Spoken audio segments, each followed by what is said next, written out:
شکر کرو کہ ہم ایکس 2 کے ہیڈ کوارٹر سے بچ کر نکل آئے ہیں۔ اگر ہمیں وہاں سے نکلنے میں ایک لمحے کی بھی دیر ہو جاتی تو ایکس 2 اور عمران ہمیں وہاں سے نکلنے کا کوئی موقع ہی نہ دیتے۔ یہ بھی ممکن تھا کہ وہ ہمیں ہلاک ہی کر دیتے، ٹیرم نے اچھل کر صوفے پر بیٹھتے ہوئے اطمینان بھرے لہجے میں کہا۔ جیرم بھی اس کے سامنے دوسرے صفحے پر اطمینان سے بیٹھ گیا تھا۔ وہ دونوں دانش منزل سے نکل کر کار میں سوار ہو کر فوراً اپنے فلیٹ میں پہنچ گئے تھے۔ موقع تو انہیں مل ہی گیا تھا، لیکن ہم نے ان کی ایک نہیں چلنے دی تھی۔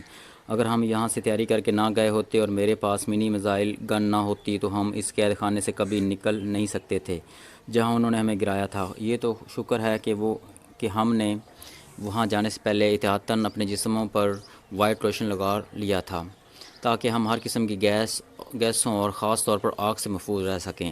اس کے علاوہ ہم دونوں نے ایسے جوتے پہن لیے تھے جن کے نیچے سپرنگ لگے ہوئے تھے، جو بٹن پریس کرتے ہی باہر آ جاتے ہیں اور ہمیں کئی فٹ تک اچھال سکتے ہیں۔ یہ ان جوتوں کا ہی کمال تھا کہ ہم قید خانے کی چھت سے اڑ کر باہر نکل آئے تھے۔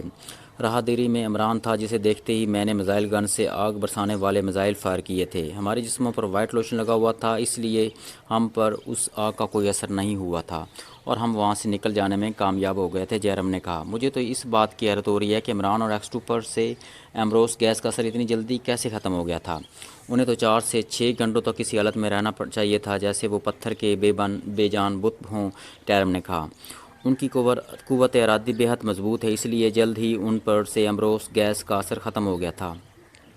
ہم سے غلطی ہوئی تھی کہ اگر ہم باہر جانے کے بجائے آپریشن روم میں رہتے تو اس وقت ایکس 2 کے ہیڈ کوارٹر کا کنٹرول ہمارے ہاتھ میں ہوتا، جیرم نے کہا۔ مجھے بھی اس بات کا خیال نہیں آیا تھا کہ ورنہ میں ہی وہاں رک جاتا، ٹیرم نے کہا۔ خیر، جو ہونا تھا ہو گیا۔ مجھے تو اس بات کا افسوس ہے کہ اتنی تگ و دو کے باوجود ہم ایکس 2 کی شکل نہیں دیکھ پائے ہیں، جیرم نے کہا۔ ہاں، اس بات کا تو مجھے بھی بے حد افسوس ہو رہا ہے، لیکن مجھے ابھی تک یہ بات کھٹک رہی ہے کہ عمران بھی اگر ایکس 2 کی شخصیت سے واقف نہیں ہے تو وہ ایکس 2 کے آپریشن روم میں کیا کر رہا تھا۔ وی پلگ کی وجہ سے ہمیں اور کچھ نظر آ رہا ہو یا نہ آ رہا ہو، لیکن عمران کے چہرے کے تاثرات ہم نمایاں طور پر دیکھ سکتے تھے، اور عمران کے انداز سے ایسا لگ رہا تھا جیسے اس کے سامنے ایکس 2 کی کوئی حیثیت ہی نہ ہو، یا پھر جیسے وہ اور ایکس 2 ایک ہی ہوں۔ ٹیرم نے کہا، کیا مطلب؟ اس کی بات سن کر جیرم نے حیرت بھرے لہجے میں کہا، تم نے شاید عمران کا انداز چیک نہیں کیا تھا۔ وہ اپنے سامنے بیٹھے ہوئے شخص سے اس انداز میں پیش آ رہا تھا جیسے اس کے سامنے بیٹھا ہوا شخص اس کے لیے کوئی خاص مقام نہ رکھتا ہو اور وہ اس سے بے حد کلوز ہو۔ میں نے عمران کے چہرے کے تاثرات سے خاص طور پر یہ بات سب نوٹ کیا تھا۔ مجھے ایسا لگ رہا تھا جیسے عمران کے سامنے ایکس 2 نہیں بلکہ اس کا کوئی عام دوست بیٹھا ہو جس سے وہ بے حد کلوز ہو، ٹیرم نے کہا۔ تم ٹھیک کہہ رہے ہو، اب مجھے ابھی ایسا ہی لگ رہا ہے۔ عمران جس انداز میں آپریشن روم میں داخل ہوا تھا، اس وقت میں نے آپریشن روم میں بیٹھے ہوئے شخص کو اس کے احترام میں اٹھ کر کھڑے ہوتے ہوئے دیکھا تھا۔ گو کہ وہ شخص واضح دکھائی نہیں دے رہا تھا، لیکن اس کے اٹھنے کے انداز سے پتہ لگ رہا تھا کہ وہ عمران کے احترام میں اٹھا ہو۔ اگر وہ ایکس 2 تھا تو پھر وہ عمران کا اس قدر احترام کیسے کر سکتا ہے؟ جیرم نے حیرت بھرے لہجے میں کہا۔ ہو سکتا ہے جسے ایکس 2 سمجھ رہے ہوں وہ کوئی اور ہو، ٹیرم نے کہا۔ لیکن وہ عمارت اور اس عمارت کے حفاظتی انتظامات، اگر وہ ایکس 2 نہیں تھا تو پھر تم ان حفاظتی انتظامات کو کس خانے میں فٹ کرو گے؟ جیرم نے کہا۔ یہی سب سوچ کر تو میرا دماغ گھوم رہا ہے۔ عمارت اور اس کے حفاظتی انتظامات دیکھ کر تو میں حیران ہی رہ گیا تھا۔ ایسے انتظامات تو شاید پاک ایشیا کے صدر اور پرائم منسٹر ہاؤس کے بھی نہیں ہوں گے، ٹیرم نے کہا۔ پاک ایشیا میں ایکس 2 کے سوا ایسی کوئی ہستی نہیں ہے جو اس قدر محفوظ عمارت میں رہتی ہو، اور پھر تم نے آپریشن روم بھی تو دیکھا تھا، وہاں موجود مشینوں سے تو پورے ملک کو کنٹرول کیا جا سکتا ہے، جیرم نے کہا۔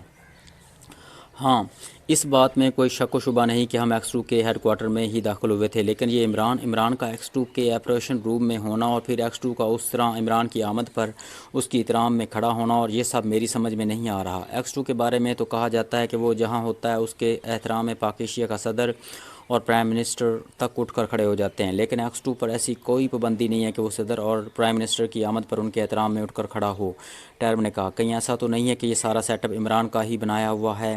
جیرم نے چونکتے ہوئے کہا۔ تو ٹیرم بھی چونک پڑا۔ یہ کیسا سیٹ اپ؟ ٹیرم نے حیرت بھرے لہجے میں کہا۔ یہی پرسرار ایکس 2 کا سیٹ اپ۔ ہو سکتا ہے کہ پرسرار ایکس 2 خود عمران ہی ہو، جس نے خود کو چھپانے کے لیے ہیڈ کوارٹر میں کوئی ڈیمی ایکس 2 بٹھایا ہوا ہو تاکہ وہ خود کو ڈیمی ایکس 2 کی آڑ میں دنیا سے چھپا سکے، جیرم نے کہا۔ تو ٹیرم کے چہرے پر حیرت کے تاثرات گہرے ہوتے چلے گئے۔ عمران جیسے شیطان سے کوئی بعید نہیں، وہ ہر معاملے میں سب سے آگے ہوتا ہے۔ مجھے تمہاری اس بات میں وزن محسوس ہو رہا ہے۔ واقعی اصل ایکس 2 عمران ہی ہے، اور اس نے ہیڈ کوارٹر میں اپنے کسی رازدار کو بٹھا رکھا ہے جو ڈیمی X2 کے طور پر کام کرتا ہے۔ یہی وجہ ہے کہ جیسے ہی عمران آپریشن روم میں داخل ہوا، آپریشن روم میں بیٹھا ہوا ڈیمی X2 اس کے احترام میں اٹھ کر کھڑا ہو گیا تھا۔ ٹیرم نے سوچتے ہوئے انداز میں کہا، اگر عمران ہی اصل X2 ہے تو پھر ہمارے لیے یہ بات اور زیادہ خطرناک صورتحال اختیار کر سکتی ہے۔ جس شخص نے سالوں سے خود کو اس طرح چھپا کر رکھا ہوا ہے اور جس کے سامنے پاک ایشیا کا صدر بھی بات کرتے ہوئے ہکلاتا ہے تو اس کی پاور کا تو ہم شاید اندازہ بھی نہ لگا سکیں۔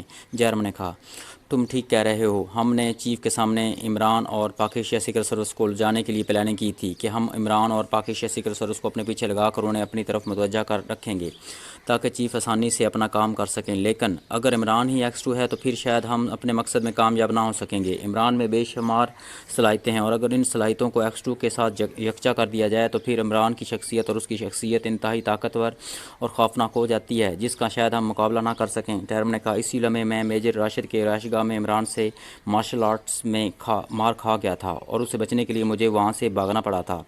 جیرم نے ہونٹ پینچتے ہوئے کہا، اب بھی تو ہمیں بھاگنا ہی پڑا ہے، ہم کون سا وہاں کوئی بڑا کارنامہ سر انجام دے کر آئے ہیں؟ ٹیرم نے منہ بنا کر کہا، اپنی جان بچانے کے لیے وہاں سے بھاگنا ضروری تھا۔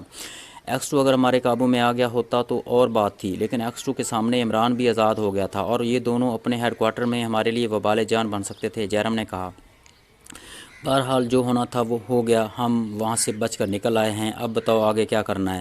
چیف سے ہم نے کہا تھا کہ ہم عمران اور پاک ایشیا سیکرٹ سروس کو سامنے لانے کے لیے ایسی کارروائیاں کریں گے کہ عمران اور پاک ایشیا سیکرٹ سروس ہمارے ہی پیچھے بھاگتی رہ جائے گی۔ ٹیرم نے کہا، ہم اپنی پلاننگ پر ضرور عمل کریں گے۔ یہ تو اچانک ہی X2 تک پہنچنے کا ہمیں ایک راستہ دکھائی دیا تھا، مگر اس راستے پر ہم نے ناکامی کا ہی منہ دیکھا ہے، لیکن خیر ہمارے لیے یہ بھی کم نہیں کہ ہم X2 جیسے شیر کی کھچار میں سے نکل کر آنے میں کامیاب ہوئے ہیں، ورنہ وہ ہمیں چیر پھاڑ کر رکھ سکتا تھا۔ جیرم نے کہا، یاد کرو ہم وہاں ایسا کوئی نشان تو نہیں چھوڑ آئے ہیں جس کے ذریعے عمران یا X2 ہم تک پہنچ سکے؟ ٹیرم نے پوچھا، نہیں، میں نے بے حد احتیاط سے کام لیا تھا اور تمہارے پاس بھی ایسا کچھ نہیں تھا جو X2 کے ہیڈ کوارٹر میں رہ گیا ہو اور اسے ذریعہ بنا کر عمران یا X2 ہم تک رسائی حاصل کر سکے۔ جیرم نے کہا، میرے خیال میں ایک ایسی چیز ہے جسے ذریعہ بنا کر X2 اور عمران ہم تک پہنچ سکتے ہیں۔ ٹیرم نے سوچتے ہوئے کہا، وہ کیا؟ جیرم نے بری طرح سے چونکتے ہوئے کہا، ہماری کار۔ ٹیرم نے کہا۔ جیرم ایک لمحے کے لیے اس کی جانب حیرت بھری نظروں سے دیکھتا رہا جیسے اسے ٹیرم کی بات کی سمجھ نہ آئی ہو، لیکن پھر دوسرے لمحے وہ بری طرح سے چونک پڑا۔ وہ یکطلب اچھل کر کھڑا ہو گیا، او تم ٹھیک کہہ رہے ہو، اور کچھ نہیں تو X2 نے ہمیں وہاں سے کار لے جاتے ہوئے ضرور دیکھ لیا ہوگا۔ اس کار کی تلاش میں ہو سکتا ہے کہ اس نے پاک ایشیا سیکرٹ سروس کو بھی الرٹ کر دیا ہو۔ یہ بھی ممکن ہے کہ کار کا ماڈل اور نمبر دیکھ کر X2 اس کے بارے میں تفصیلات معلوم کر لے۔ اگر ایسا ہوا تو X2 کو اس بات کا بھی علم ہو جائے گا کہ کار کس کی ملکیت ہے، اور اگر پاک ایشیا سیکرٹ سروس کو اس بات کا علم ہو گیا کہ یہ کار ماؤنٹ کلب کے مالک ریمنڈ گراس کی ملکیت ہے تو پھر انہیں ہم تک پہنچنے سے کوئی نہیں روک سکے گا۔ وہ ریمنڈ سے اگلوا لیں گے کہ ہم کہاں ہیں۔ جیرم نے کہا، یہی نہیں، کار میں ٹریکر سسٹم بھی لگا ہوا ہے۔ عمران یا Pak Asia secret service Raymond Gross تک پہنچ گئی تو پھر انہیں ٹریکر سسٹم کا کوڈ بھی مل جائے گا اور پھر وہ کار سمیت ہمیں آسانی سے ٹریس کر لیں گے۔ ٹیرم نے کہا، ہمیں کار یہاں نہیں لانی چاہیے تھی۔ اب اس کار کی وجہ سے ہمیں فوری طور پر اپنا ٹھکانہ بدلنا پڑے گا ورنہ ہمارے لیے مشکل ہو جائے گی۔ جیرم نے تشویش بھرے لہجے میں کہا، ٹھکانہ بدلنے کے لیے ہمیں چیف سے بات کرنی ہوگی، اس کی اجازت کے بغیر ہم ٹھکانہ نہیں بدل سکتے۔ ٹیرم نے کہا، ہم اس وقت خطرے میں ہیں ٹیرم۔ عمران اور پاک ایشیا سیکرٹ سروس کسی بھی وقت یہاں پہنچ سکتی ہے، اس لیے ہم جتنی جلدی ہو سکے یہاں سے نکل جائیں تو بہتر ہوگا۔ یہاں سے نکلنے کے بعد ہم چیف سے بات کریں گے اور انہیں ساری صورتحال سے آگاہ کر دیں گے، پھر وہ جیسا حکم دیں گے ہم اسی پر عمل کریں گے۔ اگر ہمیں دیر ہو گئی اور پاک ایشیا سیکرٹ سروس یہاں پہنچ گئی تو پھر ہمیں لینے کے دینے پڑ جائیں گے۔ جیرم نے پریشانی کے عالم میں کہا، ٹھیک ہے، تم اپنا سامان سمیٹو، میں اپنا سمیٹتا ہوں، پھر ہم فوری طور پر یہاں سے نکل جاتے ہیں۔ ٹیرم نے کہا، فی الحال ہم کسی ہوٹل میں منتقل ہو جاتے ہیں، چیف سے بات کرنے کے بعد دیکھیں گے کہ ہمیں کیا کرنا ہے۔ جیرم نے کہا تو ٹیرم نے اس بات میں سر ہلا دیا اور وہ بھی اٹھ کر کھڑا ہو گیا۔ اسی لمحے اچانک کال بیل بج اٹھی۔ کال بیل کی آواز سن کر وہ دونوں ایک ساتھ یوں اچھل پڑے جیسے ان کے پیروں پر کوئی بم پھٹ گیا ہو اور وہ دونوں ایک دوسرے کی جانب انتہائی تشویش زدہ انداز میں دیکھنا شروع ہو گئے۔ میں دیکھتا ہوں۔ ٹیرم نے جیب سے مشین پسٹل نکالا اور پھر وہ تیز قدم اٹھاتا ہوا بیرونی دروازے کی جانب بڑھتا چلا گیا۔ جیرم نے بھی فوراً جیب سے مشین پسٹل نکال کر ہاتھ میں لے لیا۔ عمران نے اپنی کار ماؤنٹ کلب کے سامنے ایک ریسٹورنٹ کی پارکنگ میں لے جا کر روکی اور پھر وہ کار سے نکل کر باہر آ گیا اور تیز تیز چلتا ہوا پارکنگ سے باہر نکلتا چلا گیا۔